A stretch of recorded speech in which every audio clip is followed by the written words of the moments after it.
know you, bro. I never Alright. seen you in your fucking life. I appreciate that. I appreciate that. Don't touch my fucking phone. Don't touch my fucking Excuse me, phone. miss. You touch my phone one more time, Don't we'll have touch her. trouble.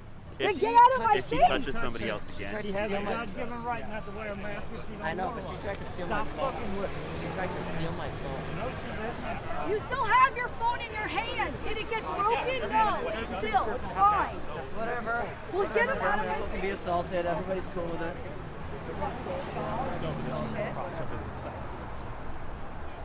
so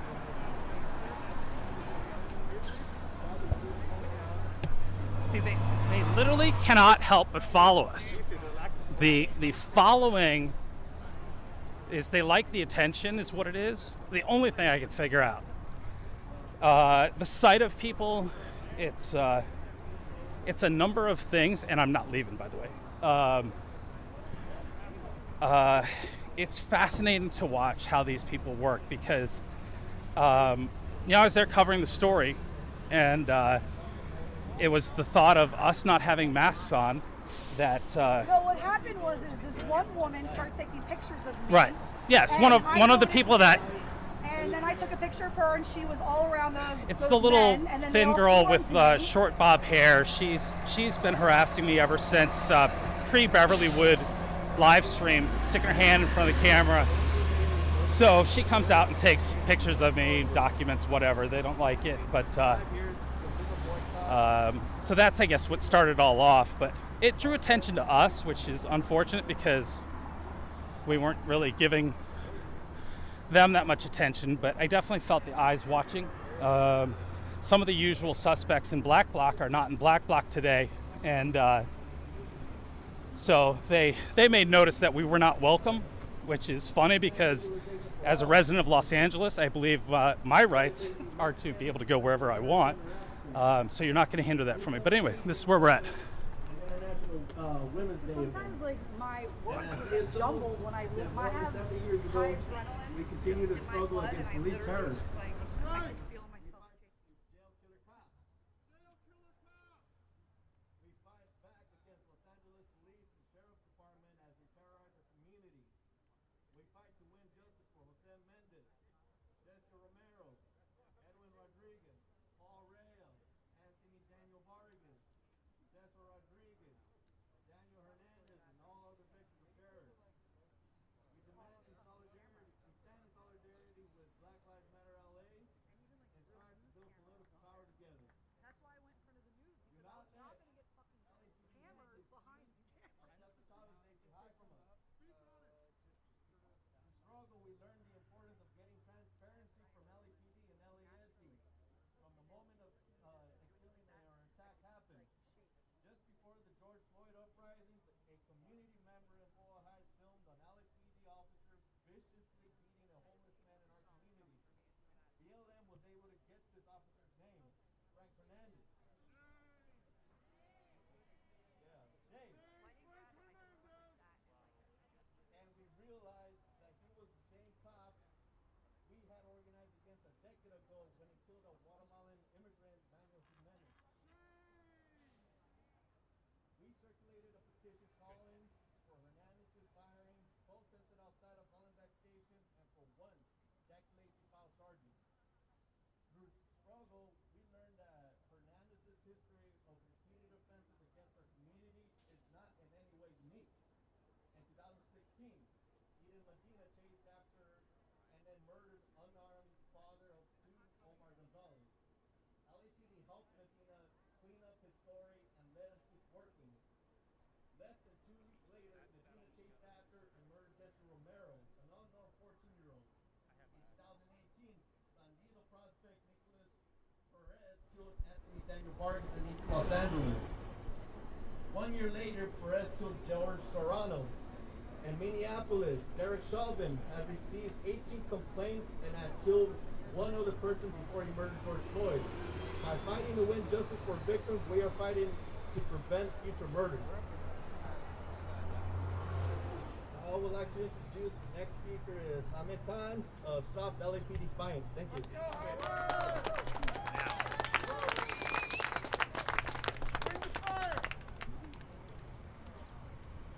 What's up? Let's go! Welcome, family. Welcome. Welcome to abolish and dismantle this monstrosity. Welcome to abolish and dismantle that monstrosity. Welcome to abolish and dismantle that monstrosity. LA Times are the scribes for the empire. Come on. Welcome to abolish and dismantle that monstrosity. So what we have, we are physically surrounded by structures of state violence. The LAPD, which is the enforcement body, the legislative body, and the prosecutorial body. That's why we are here today, to speak about it and to build that power.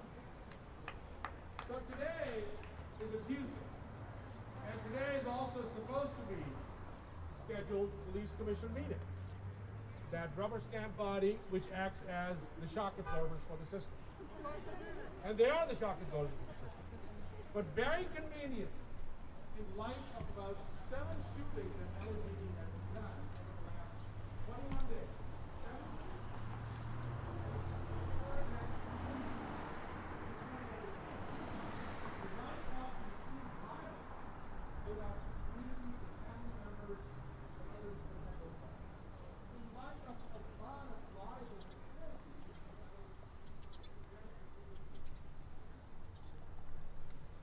All right, I'm going to turn the mic off for a minute and have a conversation. I'll be right back with you guys just in a moment.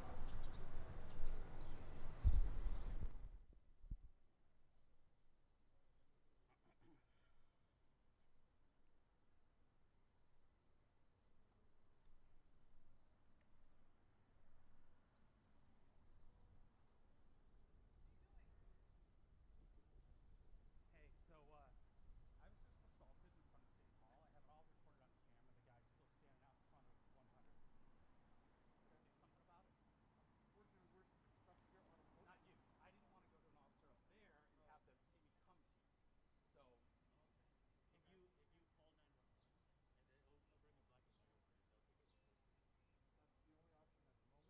What would you recommend? Stuff on a post, that would be my only recommendation. For what, us just getting harassed like that? Yeah, how I got assaulted by the kid in the red with the black face. Yeah, but man, if he's still here, get him while they're. I would do it. Call him. Screw that. They are You always. need to bring a black and white over, right, so that they can take a report for you. If the suspect's still there and you want to press charges, they can do something about it. The suspect is still here. I have it all on camera. I'd like to see him arrested. Yeah. Would you like? Hold on. Let's have a talk for a second. Oh, thank you. Am I on camera? No. Are they gonna turn it around and the shot's gonna try and get me arrested? Good question. So I'll just. I have that on camera as well, so I don't think you did anything, and I was trying to walk I away have him from on camera doing what he was doing, so technically he was assaulting you. So if anything, all of them we were could up to me and they we could wouldn't file leave me assault alone. charges on all of them in that video. So, yes. Ask people what they Okay. think. Are you sure that the volume is as far down as it can go? I don't know how much it's taken off. Thank you for that. Right. I'm assuming that maybe you're just behind in your video.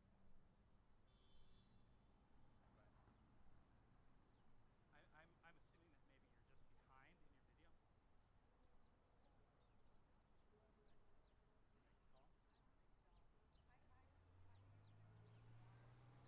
yard. I even said it Right. today. So. The camera's fine, right? Oh God, everything's all right. It's Because she's not even the one. Where's Vishal? I don't want Vishal coming fake. I don't think that's true. right. It's one of the guy that drives with the vest. Obviously, I have that on camera. What's he saying to me? No, in the camera, he assaulted my detective. That, after the uprising So of criminals in Arlington, it's an interesting Red way State Commission to was set up. sort of. Remember, McCall was the CIA director. William Lefton was the CIA director as well. Why would it be that in 2000, the federal government is going to come in and say that we're going to sue the city of Los Angeles and file a consent decree and file an action against them? And this is what the DOJ said in 2000, that the United States government alleges that the city of Los Angeles, the Los Angeles Board of Police Commissioners, and the Los Angeles Police Department are violating by engaging in the pattern of or practices of unconstitutional or otherwise unlawful conduct. This is the Department of Justice saying that. So what we see is a complete failure of this supposed oversight. And now we are here once again that, you know, what happened last year and continues to happen, they are asking for independent bodies to come outside. So what the heck is the police commission for? Why are they there? Why this show and tell? That's why when we talk about abolition, that's what it means, that these systems have to be abolished. These systems have to be disbanded. Because you cannot be reformed, because when you're dealing with a body that is so toxic and sick to the core, you have to remove it. Thank you all very much for being here today. I'm going to invite my comrade Audrey from White People's Black Lives to speak about some of the issues. Thank you.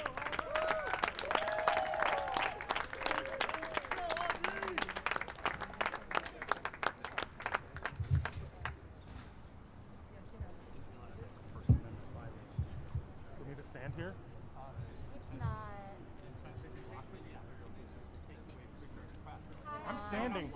I'm standing somewhere.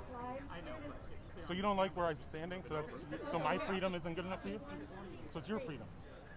But my freedom, no, I'm not shit. You're dumb. Please stop. No one's talking to you. Please leave me the fuck alone. You just have to move over. I'm sure you can stand on it. Sure, I can. Here, watch. I'll keep moving. Okay, keep moving. Nothing I can say about this. Now you need to talk down to her, dumb fuck. If you want to talk to me, talk to my face, but I'm actually paying attention to this, so if you're going to talk to me, stand in front of me. Don't talk to my back. That these are totally unrelated events. But we know that they are not. They are individual.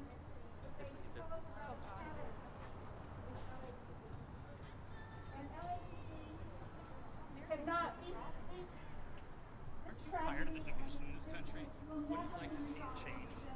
Wouldn't you like to make the world a better place? Isn't that what it's all about? The pattern is taking not. black and brown communities that have long been terrorized by daily threats. It's fake outrage. It can only be fake outrage because if you're upset about people being shit on and poorly treated, you'd think that it would have to be that way for everybody. But it's not. Somewhere there's a line for folks. And so they don't lead by example by any means, and that's clear. The pattern is pretextual stops of pedestrians and drivers that often result in intimidation and brutality under cover of authority. Stops that disproportionately target black and brown people, even though white people who are stopped are far more often to have actually committed crimes. The pattern is an LAPD that all the training in the world cannot transform into de-escalators.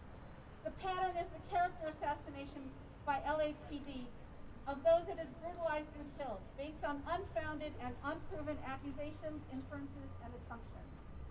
The pattern is the characterization of black victims as suspects, even when the physical descriptions of those actual suspects don't come anywhere near to matching the people that they are chasing.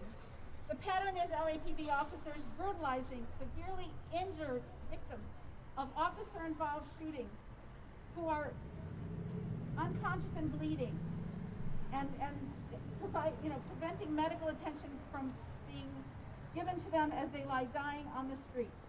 The pattern is that within a period of less than 2 weeks, LAPD, whose officers do not ever shoot merely to injure a suspect, attempted to kill 7 people in March of this year and was successful in 3 of those times.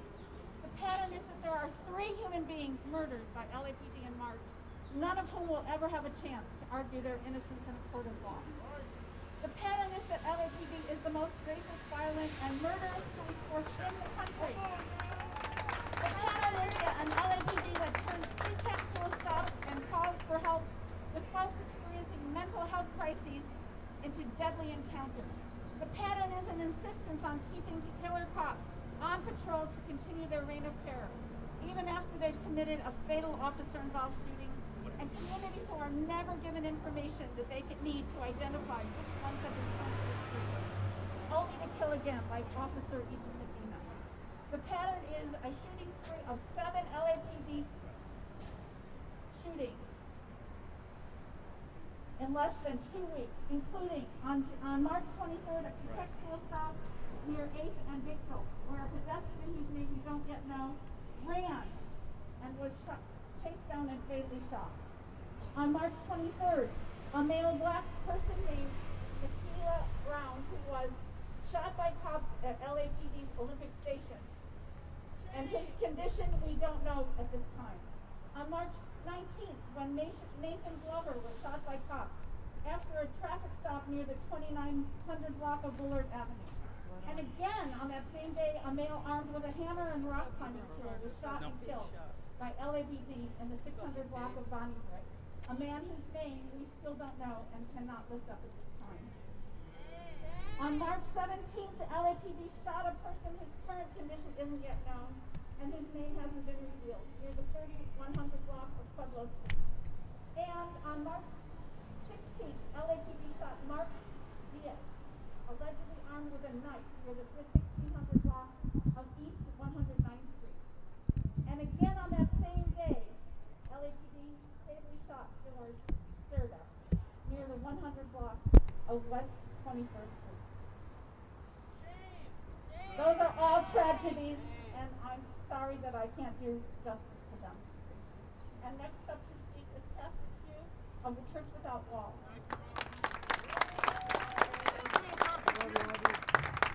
Thanks, R.G. Sisters and brothers, how are you feeling today? When we fight, we win. When we fight, we win. When we fight, we win. I just wanted to make sure y'all were up and ready to go. Because it didn't look like we were up and ready to go. My name is Pastor Q from the Church Without Walls, Skid Row. And I would like to say that the scriptures declare that to whom much is given, much is required. But by whom much is stolen, much more is required. Stolen lives, much accountability is required. That's why there's a trial going on right now in Minneapolis, because much accountability is required, and we will settle for nothing less. The system is not broken, but the system is doing what it was designed to do. That is why we've heard that 8 million people due to COVID are at risk of being evicted. And so yesterday they extended the eviction moratorium to September in order to mitigate that, not mitigate, I'm sorry, in order to slow that down and stop it for a minute. But at the end of that, somebody's gonna have to pay for the rent. Some people are 1 year behind as it relates to paying rent. Oh, I wish I could preach right now. I think I'm gonna do a little bit of preaching right now. And so, now they're saying 8 million people due to COVID are now okay until September. Now those are just the people they counted. I'm sure they ain't counted the people on Skid Row. I'm sure they ain't counted the people they just got rid of in Echo Park. That's just the people they counted. Now they're saying once the moratorium is lifted, at least 1 million people, this is a study done by some of your well-admired institution called Princeton University, saying that 1 million people, even after the moratorium is lifted, 1 million people will be evicted. My friends, that is a system that is not broken. That is a system that's working as it was designed to work. That is criminalization. Before you get to LAPD, they're killing us with the rent money. We can't afford to pay rent. There was a candidate that said the rent is too damn high. It was too damn high then, it's too damn high now. And what they do, as I close, is because they don't want to do things on the front end, meaning abolish and dismantle this system and start all over with an equitable system. What they do is they allow it to happen, allow houselessness, allow it to happen. Then all right, y'all. What they do is they go, okay, we need... I'm gonna get my camera system. I love her. She's got such a foul mouth.